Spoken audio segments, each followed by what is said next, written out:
Resigned politics. What do I mean by that? So, if you don't know, there has been an election, a provincial election in Alberta, and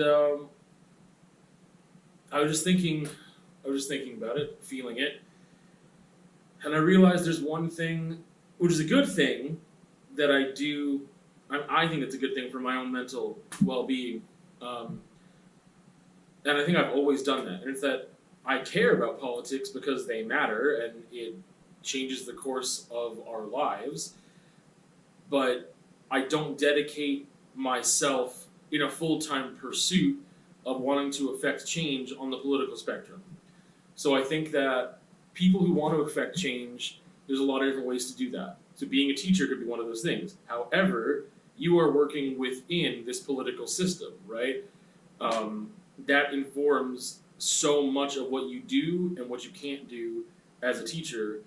So there's no getting around it. I mean, access to healthcare, education, budget, all the cuts that are made in both of those areas with certain governments are in power, those affect everybody.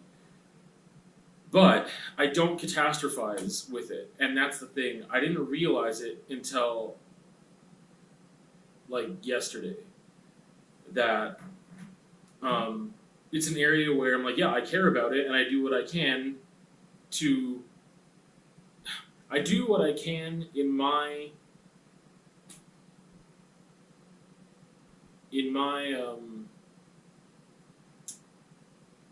don't know. Like, you could always do more. You know what I mean? Like, I could just become a full-time politician. Like, I have a line that I go to with what I'm willing to do. How much time and energy am I willing to invest in this thing? I vote, and I support other people voting. And I think that that's, being informed is part of voting. I mean, usually. I would like to be informed about the party I'm voting for in that moment, or the person that I'm voting for in that moment, and not be completely partisan and just whatever. But that's kind of it for me. Like, that's kind of as far as it goes. And thankfully, it doesn't. I don't. Again, I don't like to catastrophize. I think that it's easy to do and go down that rabbit hole, and I really try not to. I think it's very natural for me not to, and I don't know 100% why. Maybe because early on, like, I just didn't have strong. I don't think that was ingrained in me. That fear was ingrained in me early on, and then with world politics, I get more concerned than I do with Canadian politics. Even though Canadian politics affect me a lot, I think world politics can as well. But yeah, so I just don't get caught up in it and downward spiral and go down the rabbit hole of catastrophe and all that. I think that if I start thinking about it, and this is the thing, it's like if I start thinking about it, well then I start doing blah blah blah. And if I feel that way, maybe that'll lead to me taking more action. But I only have so much time, I only have so much energy, and I have a lot of things I want to accomplish, and what are those things? I feel that I don't feel as safe in my community as I felt in other places I've lived. I can tell you that. I don't like to think on it too much because it's not bad enough where I have to constantly look over my shoulder. It's not bad enough yet for me to want to do anything more about it for my self-preservation, any more than what I'm doing, I should say. But it's not the safest place, and a lot of it has to do with provincial government. A lot of it has to do with federal government too, but that's a whole other thing. Anyway,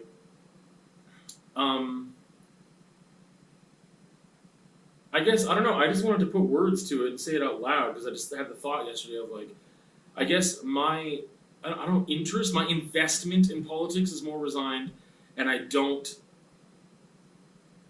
go down these rabbit holes of like, well, what about this and what about that, and like, how can I do things differently and whatever. Like, I just don't do it. So, and it's not because I don't care, and it's not because I don't see the effect that it has on everybody, including myself.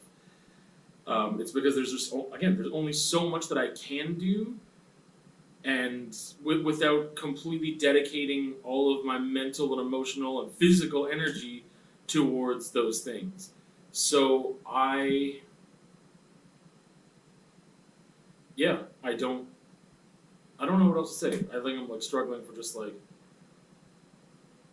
I'm glad that I don't spiral. I'm glad that that doesn't happen because again, like I know that with certain governments in power, it means a lot of really negative things for me, my community, for the province as a whole. And I think at the end of the day, I've given up that control. That's what I'm trying to say to wrap things up. Like I've done what I can do, and that's I can be informed and I can vote, and that's what I am willing to do, right? And other people might go out of their way to do more and more and more and more, and that's fine. I don't have anything against that, but I know that one, that's going to take away from other things that I need to accomplish in my life, and two, the more invested I am, I think the more that will negatively impact my mental health. So I don't give it that much power and control over me. And it's one of those areas where, again, I didn't realize that that was something I was doing that was a positive thing for me until yesterday, because it is. Like, I feel like, yeah, that's a good thing for me that I don't do that. I'm like, it's not that I don't care, but I think it comes off that way. It's just that I can only do so much, and I recognize that, and I'm gonna have to work with what is given, and if I have to move at some point, then I have to move, and when is that point? And then I have to figure that out, right? But I can't catastrophize and get too far ahead of myself when it comes to things on that level. It just doesn't work for me.